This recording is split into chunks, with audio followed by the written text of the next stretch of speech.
2017 के पहले प्रदेश की स्थिति क्या थी।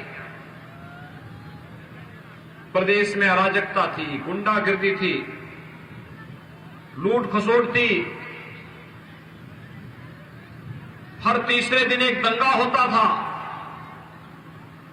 और यहां पर तो उस समय समाजवादी पार्टी का जो विधायक था कैसे रामलीला की जमीन पर कब्जा करता था, कैसे झूठे मुकदमों में यहां के नागरिकों को, भारतीय जनता पार्टी के कार्यकर्ताओं को प्रताड़ित करता था, कैसे किसानों का शोषण करता था, कैसे यहां दंगे हो जाते, छोटी छोटी बात को लेकर दंगे होते थे। लेकिन पिछले 5 वर्षों के अंदर आपने भारतीय जनता पार्टी की डबल इंजन की सरकार की कार्यपद्धति को देखा होगा। इन 5 सालों में प्रदेश में कहीं दंगा हुआ? इन 5 वर्षों में कहीं रामलीला के मैदान में कहीं कब्जा हुआ? भाइयों बहनों, कब्जा तो नहीं हुआ, लेकिन अगर कहीं पहले किसी ने कब्जा किया था, उस कब्जे से मुक्त कराने का काम हम लोगों ने जरूर किया है इन 5 वर्षों में। अभी मैं पूरनपुर से आ रहा हूं,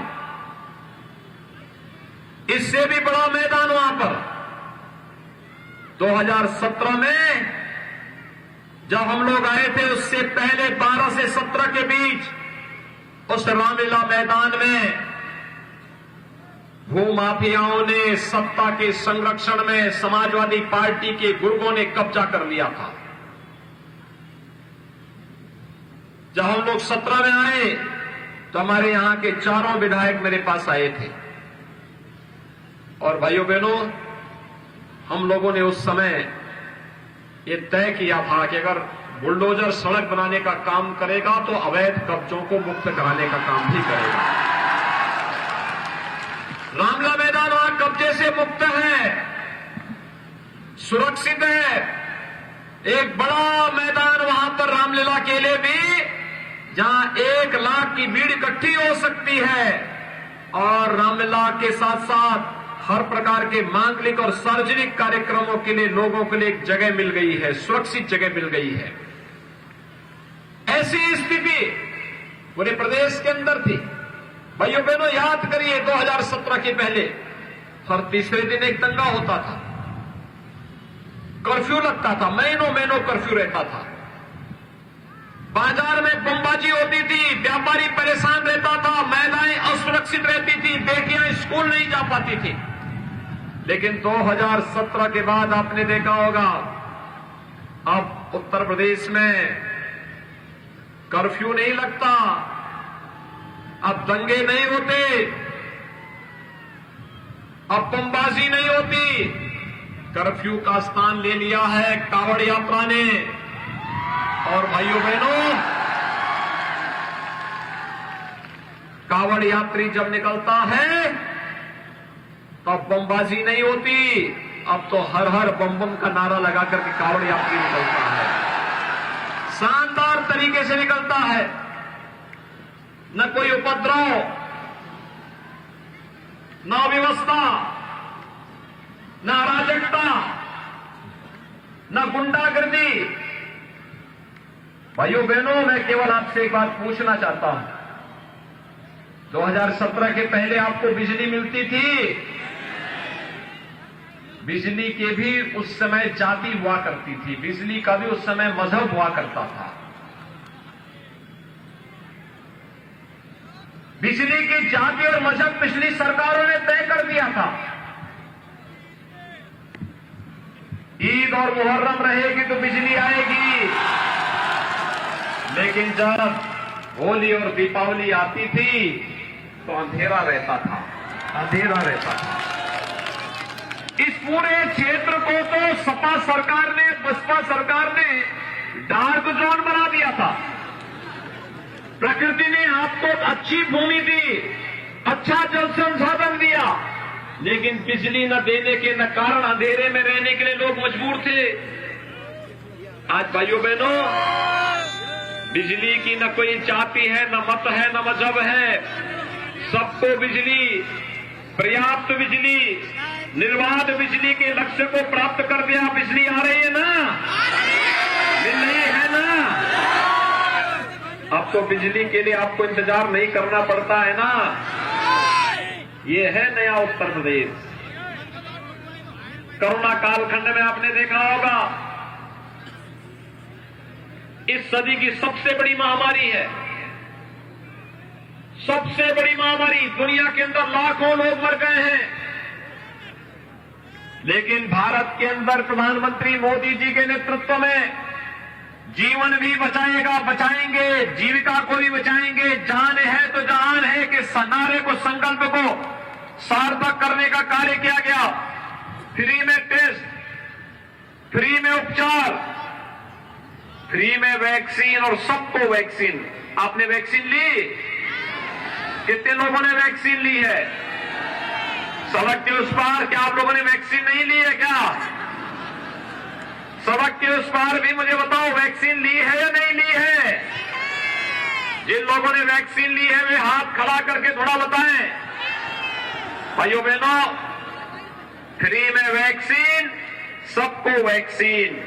जब ये वैक्सीनेशन का कार्यक्रम प्रारंभ हुआ था, याद करिए, सपा ने, बसपा ने, कांग्रेस ने दुष्प्रचार किया था। आज प्रदेश में 70% लोगों ने पहली डोज ले ली है, 75% लोगों ने दूसरी डोज ले ली है, और उसके परिणाम स्वरूप आज लाभ क्या हुआ? तीसरी वेव कब आई, कब गई, कोई पता ही नहीं लगा। जिस वैक्सीन ने हमारी जान को बचाया है, विपक्ष के लोग बोलते थे मोदी वैक्सीन है, भाजपा वैक्सीन है। आज बोलने की आवश्यकता है, अगर मोदी वैक्सीन से और भाजपा वैक्सीन से जान बच रही है तो हम भाजपा को ही वोट देंगे। वैक्सीन के बारे में जो दुष्प्रचार करते थे उनको मुंह तोड़ जवाब देने की आवश्यकता है, बताने की आवश्यकता है कि गुमराह करके लोगों के जीवन के साथ खिलवाड़ करने वाले संकट के समय तो इनका कहीं अता पता नहीं था। मैं पूछना चाहता हूं, जब कोरोना आया था, कोरोना के दौरान बीजेपी सहयोग कर रही थी, मैंने स्वयं पीलीभीत का दौरा किया था। प्रधानमंत्री जी देश के अंदर दौरा कर रहे थे, मैं प्रदेश के अंदर दौरा कर रहा था। लेकिन भाइयों बहनों, मैं आपसे पूछना चाहता हूं, क्या उस दौरान सपा, बसपा, कांग्रेस का कोई नेता आपके बीच आया था क्या? हालचाल लेने के लिए आया था क्या? जो संकट का साथी नहीं, वह अवसरवादी होता है, अवसरवादी। संकट का साथी डबल इंजन की सरकार थी, भारतीय जनता पार्टी थी, तो वोट भी भारतीय जनता पार्टी को मिलना चाहिए ना। सभी लोग सहमत हैं। और भाइयों बहनों, फ्री में वैक्सीन, सबको वैक्सीन तो दिया ही। डबल इंजन की सरकार है, महीने में 2 बार राशन मिल रहा है ना, डबल डोज राशन भी। ये राशन पहले मिलता था फ्री में, सपा के ने कभी दिया? वे देते कैसे? ये बिजली का पैसा, किसानों की कर्ज माफी का पैसा, ये दवा का पैसा, वैक्सीन का पैसा, राशन का पैसा, ये सभी इनके गुर्गे हड़प जाते थे। और यही पैसा जाता था इनके इत्र वाले मित्र के घर में। इनके इत्र वाले मित्र को तो आपने देखा है ना। इत्र वाले मित्र के लिए ही हम लोग बनाए हैं बुलडोजर। जब बुलडोजर चलता है, ढूंढते ढूंढते इत्र वाले मित्र के ऊपर चढ़ता है, तो नोट के पहाड़ निकलते हैं वहां से। और फिर वही पैसा गरीबों को फ्री में राशन देने में, वही पैसा बिजली देने में, वही पैसा वैक्सीन के लिए और वही पैसा बिजली के लिए भी हम उपयोग में लाते हैं। वे लूटते थे, हम जनता का सहारा बनकर के जनता को सहयोग करते हैं। फर्क साफ है। उन्होंने जाति, मत और मजहब के आधार पर समाज को बांटा है। विकास केवल सिपाही खानदान का किया है। भाइयों बहनों, हम लोगों ने तो सबका साथ और सबके विकास की बात की है। 25 करोड़ प्रदेश की जनता को ही परिवार माना है और उसके सुख दुख में सहभागी बनकर के सरकार हमेशा आपके साथ खड़ी रही है। याद करिए 2012 में जब समाजवादी पार्टी की सरकार आई थी, समाजवादी पार्टी की सरकार ने पहला निर्णय लिया था आतंकवादियों के मुकदमों को वापस लेना। उन्होंने वाराणसी में संकट मोचन मंदिर या फिर कचहरी पर हमला करने वाले आतंकवादियों के मुकदमों को वापस लिया। श्री राम जन्मभूमि पर आतंकी हमला करने वाले आतंकवादियों के मुकदमों को वापस लेने की चेष्टा की।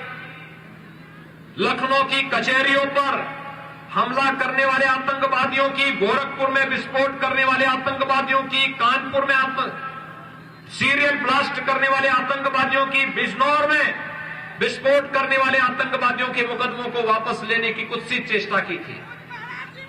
और भाइयों बहनों, कल आपने देखा होगा गुजरात के अहमदाबाद के एक न्यायालय ने 38 लोगों को मृत्यु दंड और आजीवन कारावास की सजा दी है। उसमें उत्तर प्रदेश के भी जुड़े हुए कुछ आतंकी हैं और उसमें से एक आतंकवादी का बाप तो समाजवादी पार्टी का प्रचार करते हुए देखा जा रहा है। ये चीजें क्या दिखाती हैं? ये चीजें दिखाती है कि सपा का हाथ आतंकवादियों के साथ, सपा का हाथ आतंकवादियों के। और भारतीय जनता पार्टी जब 2017 में आई थी तो भाइयों बहनों, हमने सबसे पहला निर्णय क्या लिया था?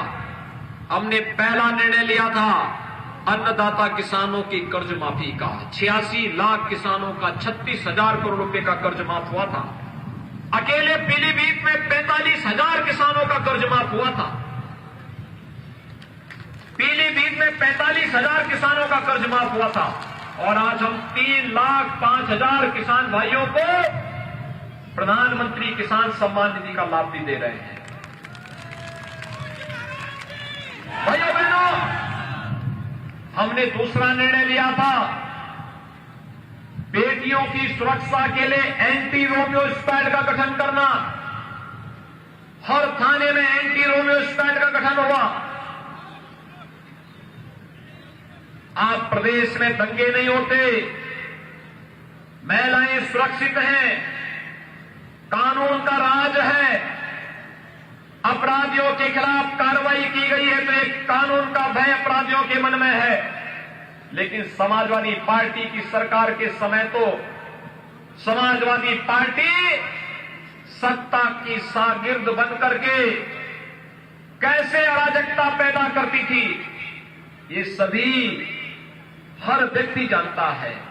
और आज इसीलिए मैं आपके पास आया हूं आपसे कहने के लिए, भाइयों बहनों, समाजवादी पार्टी की सरकार के समय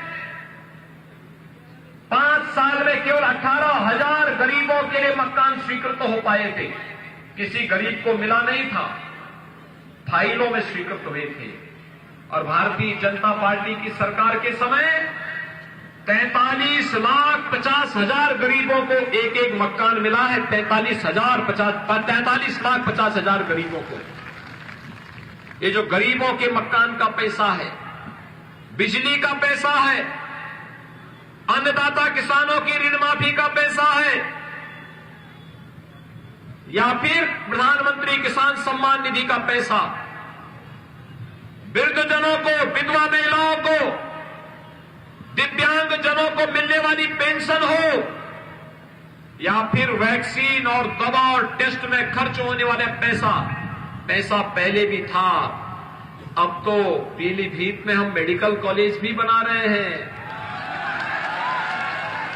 भाइयों बहनों, 2023 में जब मेडिकल कॉलेज में कक्षाएं प्रारंभ होंगी तो मेडिकल कॉलेज में पीलीभीत के नौजवान को मेडिकल की शिक्षा के लिए, डॉक्टर बनने के लिए दिल्ली, मुंबई या दक्षिण भारत के राज्यों में नहीं जाना पड़ेगा। अब मेरे पीलीभीत के नौजवानों को पीलीभीत में ही डॉक्टर बनने का अवसर प्राप्त होगा। एक मेडिकल कॉलेज, हम लोग मेडिकल कॉलेज आपके पीलीभीत में ही बना रहे हैं।